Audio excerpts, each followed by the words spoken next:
Fala comigo, meu querido, tudo bem contigo? Eu sou o Roberto Diniz, seja muito bem-vindo ao meu canal para mais um vídeo tutorial. Fique até o final deste vídeo você gostando, senta o dedão neste like. Tem muita gente querendo aprender, só depende de você compartilhar. Vamos pra cima aí, tá? Pessoal, nós fazemos cursos NX Siemens, Unigraphics, CAD/CAM, CAE, cursos em SolidWorks, CAD/CAM, CAE, PDFs, tá? Para os cursos fechados. Apoio técnico 24 horas, são mais de 5.000 moldes em projetos para seu estudo e aprendizado. O telefone é esse aqui, Brasil, DDD 81, Recife, Pernambuco, 99316-5317. Lives de 2 a 3 vezes por semana. Vamos para cima! Vamos aqui para o dia de hoje. Nós vamos calcular, tá?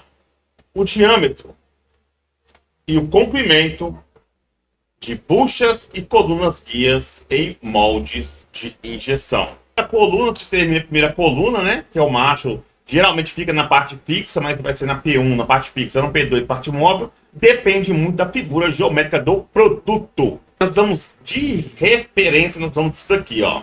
Nós precisamos do D3, que é o diâmetro da cabeça da flange, tá? O D2, que é o diâmetro de guia que vai alojar do H7J6 batidinho, tá?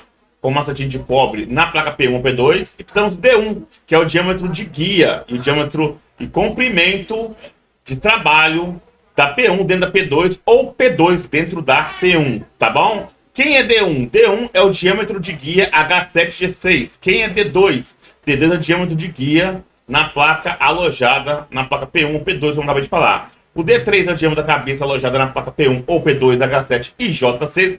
Entenda que H7 e J6 é batidinho, tá, com interferência. H7G6 é deslizante sem folga. É um ajuste perfeito sem folga, tá? O L1, quem é o L1? É o comprimento de fixação dentro de P1 e P2. Quem é o L2? É o comprimento de trabalho, tá? Como eu falei com vocês, H7G6 que é deslizante sem folga, não é batidinho como H7J6, tá? Vai diferenciar isso. O L é comprimento total. E o K é a espessura da flange. Galera, aproveitando o momento, vou apresentar para vocês um molde. Eu tenho ele em SolidWorks, tenho ele também em NX Siemens. Jarra de suco, tá? Water Jug, a jarra de suco, tá?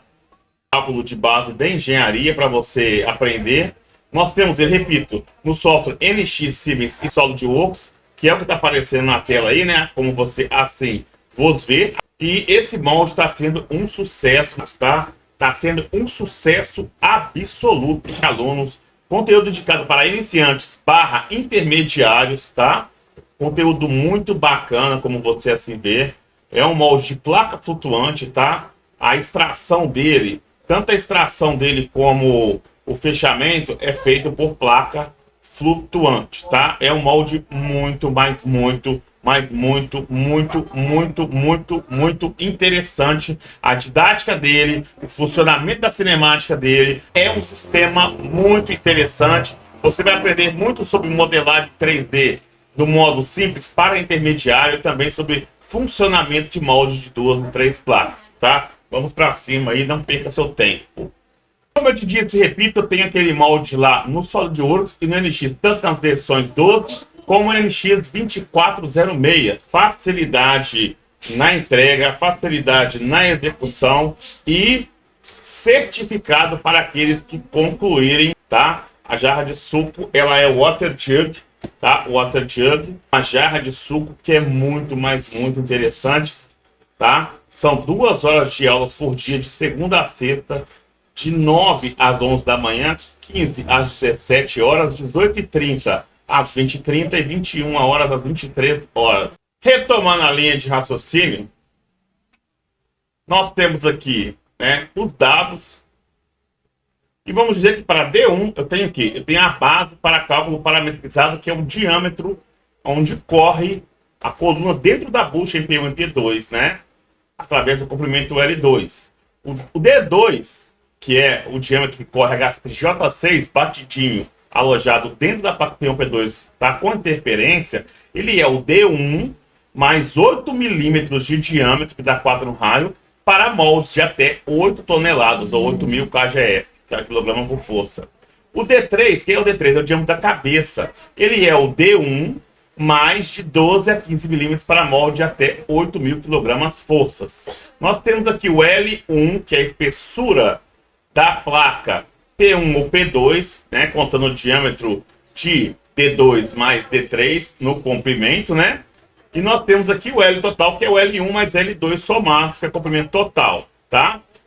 Entre 5 a 10 milímetros a cada 100 milímetros de P1 a P2. Da cabeça, que seria o K aqui, ó, tá? Esse K aqui seria a espessura do diâmetro da cabeça. Ela varia entre 5 milímetros e 10 milímetros de espessura para cada 150 milímetros de altura. O cálculo usado é D1, que é o diâmetro menor, né, de guia, que é o diâmetro aonde diz da gasta de G6, que é um diâmetro deslizante sem folga. Ele é igual a raiz quarta de W. Quem é o W, tá? O W é o peso do lado fixo e lado móvel das cavidades calculadas. Por exemplo, eu vou colocar aqui 1.000 quilos ou 1 tonelada. Vezes o comprimento de L, comprimento total, elevado à terceira potência, vezes 64, dividido por 3E, tá? O E, quem é o E? O E, ele é aqui, ó. Ele é o módulo de elasticidade, tá? Que seria 2,1 vezes 10 elevado à quarta potência. Então, 3 vezes E vezes o π, que é 3,1415, vezes o valor da octamax, tá? Que é a deflexão do aço de 0,01. Tá? O número de colunas, que aqui no caso vamos usar 4 colunas e 4 buchas. Convertendo isso aqui, daria D1 é igual a 4 vezes W, que seria a quarta raiz, né? Vezes L3, que é o comprimento elevado à terceira potência, vezes T4, né? Vezes E, vezes π, vezes octamax, tá? Convertendo isso daqui em unidade, projeto de molde geralmente é um percurso muito longo. É um exemplo de 1.000 quilos. Nós colocamos o comprimento seria de quê? De 300 milímetros. Lá eu coloquei, ó, comprimento de total 300 milímetros, tá? O molde de elasticidade seria o quê? 2,1 vezes 10 elevado à quarta potência, tá? E aqui, ó, a fórmula da imagem é essa aqui, ó, D1 é igual a raiz quarta de W vezes L3 vezes T4 vezes 3 vezes E, que é o molde de elasticidade, vezes π, um número infinito que é 3,14, 15, por aí serve, vezes a octamax. Substituindo os valores conhecidos na equação principal para encontrar D1, nós teremos D1 é igual a raiz quarta. Então vamos lá. O W é quem? O W é o peso. Quem é o peso? O peso é de 1.000 quilos, somando parte fixa e parte móvel. Seria 1.000 quilos vezes o L, né, que é o quê? Comprimento. Quanto seria o comprimento? 300. Vezes, a 300 no caso, elevado à terceira potência, vezes 64, dividido por 3 vezes E, que é o módulo de elasticidade, que é 2,1 vezes 10 elevado à quarta potência, quilogramos por força por milímetro quadrado, vezes o π, que é 3,1415, vezes, tá, a deflection, tá, que vai ser 0,01. Isso aqui, tá, convertendo tudo, nós vamos ter, fazendo primeiro o fator de multiplicação, ficaria 1,728 vezes 10 elevado à 12ª potência, dividida por 594 vezes π. O D1 seria a raiz quarta de 925,962, que seria o quê? Seria, em resumo, esse valor de raiz quarta de 925,99283, nós teríamos um D1 de aproximadamente 31,06, dando para 31 milímetros de diâmetro. Então, o D1 aqui, ó, seria o quê? O D1, trocando em miúdos, nosso seria de 31 milímetros. Bem, como você vê, nós temos aqui um porta-molde polimolde, tá? Ambas polimolde Tecnoserve, Miranda. Independente do fornecedor do porta-molde, tem neste conteúdo. Nós estamos calculando aqui, ó, o diâmetro, né, necessário. Qual é o diâmetro necessário de D1 para nós termos, né, vou dar um Ctrl B aqui, vou selecionar a P1 com as 4 colunas. Geralmente a coluna fica do lado da P1, mas não quer dizer que isso seja uma regra, tá? Em casos esporádicos, a coluna guia também fica na parte móvel. Isso depende muito do projeto, da figura do produto. Por exemplo, se a figura do produto está em alto relevo aqui na parte fixa, a coluna fica na parte fixa, tá? Se a coluna do molde, ela está... o que vai demandar se a coluna vai ficar na parte fixa ou se ela vai ficar na parte móvel, e na parte móvel você vai colocar as buchas ou as colunas, geralmente nós usamos aqui, tá? Nós usamos, vou deixar aqui só a P2 com as 4 buchas, Geralmente nós usamos as colunas na parte móvel e não as buchas, como está aparecendo aí nessa imagem. Veja, este detalhe, se a coluna e a bucha vai ficar na P1 ou se vai ficar na P2, vai depender muito, mas muito mesmo, de onde vai a álgebra. Do lado mais alto do produto está na parte fixa, as colunas vão na parte fixa. Se o lado mais alto do produto está na parte móvel, vai para a parte móvel. Então, assim sendo, nós vamos encerrar esse tutorial aqui por agora.